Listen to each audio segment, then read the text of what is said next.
Tech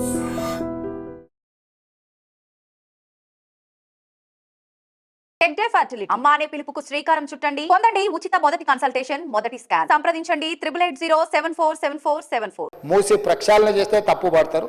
ప్రజలందరికీ ఈ ప్రభుత్వం మీద కోపం ఉంది, ఈ ప్రభుత్వం మీద కోపం ఉంది అంటారు. ఎందుకు కోపం ఉంటుంది అధ్యక్ష? ఆడబిడ్డలకు ఎందుకు కోపం ఉంటుంది అధ్యక్ష? నా పట్ల ఈ 15 నెలల్లో ఒక్క రూపాయి కూడా పెట్టకుండా 5,000 కోట్ల రూపాయలు ఆడబిడ్డలకు ఆర్టీసీ బస్సులో ఉచితంగా ప్రయాణం చేసినందుకు, అమ్మవారింటికి వెళ్ళినా, అమ్మవారిని దర్శించుకోవాలన్నా ఆర్టీసీ బస్సులో ఉచిత ప్రయాణం కల్పించినందుకు నా పట్ల ఆడబిడ్డల కోపం ఉంటుందా? 1000 ఆర్టీసీ బస్సులు కొని ఆడబిడ్డల్ని కోటీశ్వరులను చేసి వాళ్ళను ఆర్థిక స్తోమతతో నిలబెట్టినందుకు ఆడబిడ్డలకు నా మీద కోపం ఉంటుందా? అదాని అంబానీలు చేసే వ్యాపారమైన సోలార్ పవర్ 1000 మెగావాట్ల ఆడబిడ్డలకు ఇచ్చినందుకు నా మీద ఆడబిడ్డల కోపం ఉంటుందా? వాళ్ళ పిల్లలు చదువుకుంటున్న పాఠశాలల్లో అమ్మ ఆదర్శ పాఠశాల పెత్తనం వాళ్ళ చేతికి ఇచ్చినందుకు నా మీద కోపం ఉంటుందా? 200 యూనిట్లు ఉచితంగా కరెంట్ ఇచ్చినందుకు నా మీద కోపం ఉంటుందా? ఆడబిడ్డలకు ఎందుకు నా మీద కోపం ఉంటుంది అధ్యక్ష? ఆడబిడ్డలకు పెట్రోల్ బంపులు ఇచ్చిన అధ్యక్ష, మర్చిపోయినా, నారాయణపేటలో ప్రారంభించిన ప్రతి జిల్లా కేంద్రంలో మొట్టమొదట ఆడబిడ్డలు పెట్రోల్ బంకులు పెట్టి నడుపుకునే విధంగా ఆడబిడ్డలను ఆర్థికంగా నిలబెట్టినందుకు నా మీద కోపం ఉంటుంది అధ్యక్ష. అదేవిధంగా ఇందిరా మహిళా శక్తి పేరు మీద భవనాలు జిల్లాల పరంగా మొత్తం ఇచ్చినందుకు నా మీద ఆడబిడ్డలకు కోపం ఉంటుందా? ఎందుకు ఉంటుందని అడుగుతున్నా అధ్యక్ష. విద్యార్థులు, నిరుద్యోగ యువకులకు నా మీద కోపం ఉందంటున్నారు.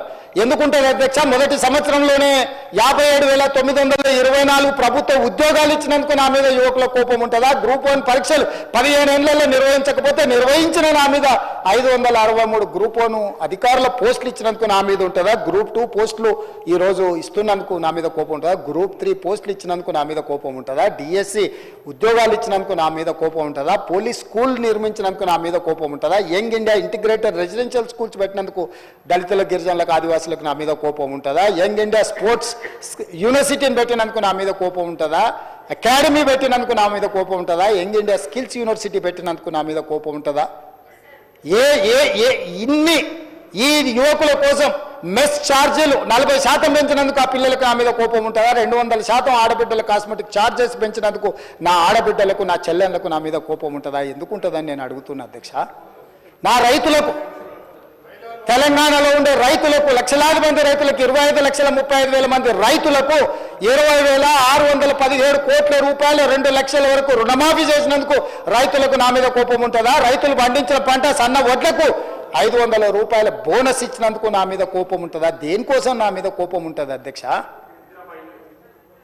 ఇందిరమ్మ ఇండ్లు 4.5 లక్షల ఇండ్లు పేదల కాన్స్టిట్యున్సీకి 3,000 ఇచ్చి 25,000 కోట్ల రూపాయలు ఖర్చు పెడుతున్నందుకు పేదలకు నా మీద కోపం ఉంటుందా అధ్యక్ష? యూనివర్సిటీలు 14 యూనివర్సిటీలకు ఎస్సీ, ఎస్టీ, బీసీ, మైనారిటీ అందరినీ వైస్ ఛాన్సలర్గా నియమించినందుకు నా మీద కోపం ఉంటుందా? విద్యా కమిషన్ వేసినందుకు నా మీద కోపం ఉంటుందా? వ్యవసాయ కమిషన్ వేసినందుకు నా మీద కోపం ఉంటుందా? రేషన్ కార్డ్స్ ఎన్నో ఏళ్ళ నుంచి రేషన్ కార్డు లేకపోతే కొత్త రేషన్ కార్డులు ఇచ్చినందుకు నా మీద కోపం ఉంటుందా? సిలిండర్లు 500కి ఇచ్చినందుకు కోపం ఉంటుందా? ఎందుకు కోపం ఉంటుందని నేను అడుగుతున్నా అధ్యక్ష. చెప్పండి. నా మీద కోపం మీకుంటుంది. మీ కుర్చీ గుంజుకున్నాను కోపం ఉంటే, మీకు అధికారం కోల్పోయిన దుఃఖంలో మీకు కోపం ఉండొచ్చు. నిన్న మొన్న సోషల్ మీడియాలో భూభారతి మీ ధరణి పేరు మీద వేల లక్షల ఎకరాలు కొల్లగొట్టినందుకు, ప్రక్షాళన చేసి భూభారతి తెచ్చినందుకు, పేదల భూములు పేదలకు ఇవ్వాలన్నందుకు నా మీద కోపం ఉంటుంది. దేనికి నా మీద కోపం ఉంటుంది అధ్యక్ష? పెయిడ్ ఆర్టిస్టులను తెచ్చి పార్టీ ఆఫీసులో పెట్టి వాటిని రికార్డ్ చేసి సోషల్ మీడియాలో పెడితే, వాళ్ళ మీద పోలీసులు కేసు కడితే మీకు దుఃఖం వస్తుంది. అసలు ఈ భాష ఆ సోషల్ మీడియాలో పెట్టినట్టు ఒకసారి చూడండి అధ్యక్ష. 2014-15లో కొత్తగా ఎమ్మెల్యేలు ప్రమాణ స్వీకారం చేసినప్పుడు TV9లో, ABNలో ఏదో వెటకారంగా ఒక చిన్న సన్నివేశాన్ని వేస్తే వాటిని సంవత్సరం పైన ఈ రాష్ట్రంలో బ్యాన్ చేసిండు అధ్యక్ష. రవి ప్రకాశం జైల్లో పెట్టాను, కృష్ణ మాదిగన్ జైల్లో పెట్టాను, చాలామంది జర్నలిస్టులు. ఇవాళ జైలుకు పోయిన అమ్మాయి కూడా SC, ST కేసులు ఆ రోజు ఎస్సీలను అవమానించింది, జైలుకు పోయి వచ్చిన అమ్మాయి. ఎవరు జర్నలిస్ట్ అని నేను అడగదలుచుకున్న అధ్యక్ష, జర్నలిస్టులని వేదిక మీద నుంచి. INPR లేకపోతే DAVP ఆమోదించిన పత్రికలు, ప్రసార సాధనాలు, వాళ్ళు ఇచ్చే ID కార్డులు ఉన్నోళ్ళు జర్నలిస్టులా? ఎవడు పడితే వాడు ఏదో ఒక ట్యూబ్ పెట్టుకొని మమ్మల్ని ఇష్ట రాజ్యంగా అధ్యక్ష. ప్రజా జీవితంలో ఉన్నాం కాబట్టి నిజంగా ఓపిక పడుతున్నాం అధ్యక్ష. రక్తం మరుగుతుంది. ఏంది భాష అది అధ్యక్ష? కుటుంబ సభ్యులను అంతేసి మాటలు అంటుంటే అసలు మీరు మనుషులా అని నేను వాళ్ళని అడగదలుచుకున్నా అధ్యక్ష. మీకు భార్య బిడ్డలు లేరా, తల్లిదండ్రులు లేరా? మీ అమ్మనో నీ చెల్లినో నీ భార్యనో ఈ రకంగా మాట్లాడితే నువ్వు ఇంతవా అని నేను అడుగుతున్నా. ట్విట్టర్లో పెట్టినోని, అరెస్టును ఖండించినోని. నా భార్య నా బిడ్డను తిడితే నాకు నొప్పి అవుతుంది, కానీ నీకు ఒక ఆడపిల్లను అవమానిస్తుంటే నీకు నొప్పి కాదా? ఏ సంస్కృతిలో ఉన్నారని నేను అడుగుతున్నా అధ్యక్ష. తోడుకలు తీస్తా అధ్యక్ష, ముఖ్యమంత్రిగా చెప్తున్న ఒక్కనొక్కని బట్టలు పదేసి రోడ్డు మీద తిప్పిస్తా అధ్యక్ష. రాజకీయాలు ప్రజా జీవితంలో ఉన్నది మేము. విమర్శించండి, విశ్లేషించండి, మా గురించి మాట్లాడండి. ఆడబిడ్డల గురించి, ఇంట్లో ఉన్న ఆడోళ్ళ గురించి మాట్లాడే సంస్కృతి ఎక్కడి నుంచి వచ్చింది అధ్యక్ష? తెలంగాణ సమాజం ఇదేనా? రజాకర్లకు, నిజాంలకు, భూస్వాములకు, పెత్తందారులకు వ్యతిరేకంగా పోరాటం చేసిన స్ఫూర్తి ఓ రామ్జీవ్ గోండే, కొమరం భీమ్, ఓ చాకలి ఐలమ్మ, ఈ ప్రాంతంలో దొడ్డి కుమరయ్య, ఓ సర్దార్ సర్వాయి పాపన్న గౌడు ప్రాతినిధ్యం వహించిన ప్రాంతం ఇది అధ్యక్ష. ఇది ఒక చైతన్యమైన ప్రాంతం. ఈ చైతన్యమైన ప్రాంతంలో ఎదిరించి నిలబడ్డాడు మునగాడు. ఆధిపత్యాలకు వ్యతిరేకంగా నిలబడి కొట్లాడిన గడ్డ ఇది. ఈ సంస్కృతిని మొత్తం సర్వనాశనం చేసి ఒక విష సంస్కృతిని నోటికొచ్చింది మాట్లాడి వాటిని పోస్టు చేయించి ఏం పైశాచిక ఆనందం అని నేను అడుగుతున్నా అధ్యక్ష. వాళ్ళు తిట్టిన తిట్లకు నా పేరు తీసి మీ పేరు రాసుకోండి. ఆడ మీకు అన్నం తినబుద్ధి అవుతుందో నేను చూస్తా. తెలంగాణ రాష్ట్ర ముఖ్యమంత్రి అయితే బలహీనం అయిపోయినట్ట అధ్యక్ష?